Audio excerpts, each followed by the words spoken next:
இங்கே பாருங்கள், மாவு பிசைஞ்சிட்டேன். ஓரளவு சாஃப்டாக இருக்கணும். இந்த பாருங்கள், சாஃப்டாக இருக்குது.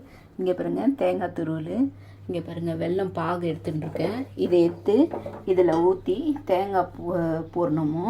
இங்கே பாருங்கள், வேர்க்கல்லையும் எள்ளையும் கொஞ்சம் பொடிசாக இது பண்ணியிருக்கேன், துருவிருக்கேன். பல்ஸ் மோடில் ஒரு 2 மோடு போட்டிருக்கேன்.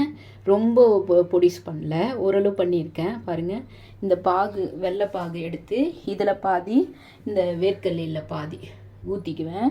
ஊற்றிட்டு உங்களுக்கு அந்த பூர்ணத்தை ரெடி பண்ணிவிட்டு இதை தரட்டும் போது உங்களுக்கு காமிக்கிறேன் பாருங்கள். இங்கே பாருங்கள், கொழுக்கட்டையை ரெடி பண்ணிட்டேன். இதை வச்சு தட்டி இதை பாருங்க, வேர்க்கல்லை இது, அப்புறம் தேங்காய் இது, இதை பாருங்க, பூர்ணம் வச்சு உள்ளே இதை பாருங்க, தேங்காய் பூர்ணம் உள்ளே வச்சு, வேர்க்கல்லை பூர்ணம் உள்ளே வச்சு, இந்த நியூஸ் பேப்பர் வச்சுருக்கேன். அந்த பேப்பரில் இப்படி மடித்து நல்லா தட்டிட்டு இதை பாருங்கள், நான் அடுக்கியிருக்கேன்.